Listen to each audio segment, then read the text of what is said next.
এবার point number 2, অনেকে যখন রিটার্ন চেক করেন তখন তারা কিন্তু সিএজিআর এবং অ্যাবসলিউট রিটার্ন এই দুটোর মধ্যে গোলমাল করে ফেলেন। হয়তো কোনো বন্ধু আপনাকে বলল যে আমি অমুক স্কিমে ইনভেস্টমেন্ট করেছি এবং 1 বছরের মধ্যেই আমার টাকা ডবল হয়ে গেছে, আর আপনি 7-5 না ভেবেই সেই স্কিমে ইনভেস্টমেন্ট করে দিলেন। হতে পারে সে হয়তো আপনাকে অ্যাবসলিউট রিটার্ন বলেছে, সিএজিআর বলেনি। হয়তো আপনি যখন সেই স্কিমের রিটার্ন নিয়ে অ্যানালাইসিস করবেন তখন দেখতে পাবেন যে সিএজিআর রয়েছে 10%। অর্থাৎ অ্যাবসলিউট রিটার্ন দেখে কখনোই ইনভেস্টমেন্ট করা যাবে না, আমাদের লাস্ট 5 বছরের সিএজিআর দেখতে হবে। নাম্বার 3, রিস্ক না বুঝে ইনভেস্টমেন্ট করা। অর্থাৎ আপনার সামনে হয়তো দুটো রাস্তা রয়েছে, আপনি যেখানে যেতে চান সেই গন্তব্যস্থলে যেতে গেলে একটা রাস্তা একদম সহজ সরল মসৃণ কিন্তু একটু সময় লাগবে, আরেকটা রাস্তা পাথরে ভরা, রাস্তাটা খারাপ কিন্তু সেই রাস্তা দিয়ে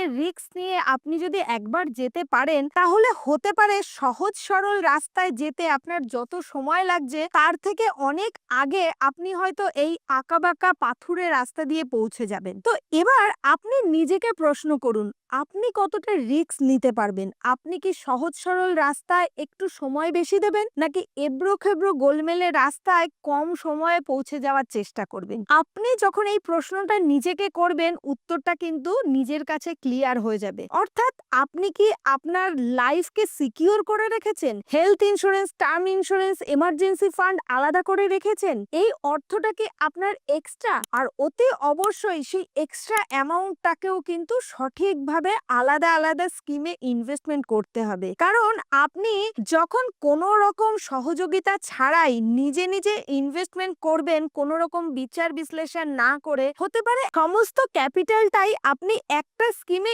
ইনভেস্টমেন্ট করে দিলেন কিন্তু দেখা যাচ্ছে সেই স্কিমটা ভালো পারফর্ম করলো না। তো সেক্ষেত্রে আপনি কি সেই রিস্কটাকে সামলাতে পারবেন? কারণ মিউচুয়াল ফান্ডে ইনভেস্টমেন্ট করা মানেই কিন্তু মার্কেট রিস্ক আপনাকে নিতেই হবে। তো এক্ষেত্রে দেখা যাবে মার্কেট যেমন পারফর্ম করছে তেমনই কিন্তু আপনার রিটার্নটা আসবে। তাই সব সময় আপনি কতটা রিস্ক নিতে পারছেন সেটা ভেবে চিন্তে তারপরেই বিনিয়োগ করবেন। আর আমার অনুরোধ থাকবে আপনারা কখনো একটা স্কিমে সম্পূর্ণ ক্যাপিটালটা কিন্তু ইনভেস্টমেন্ট করবেন না।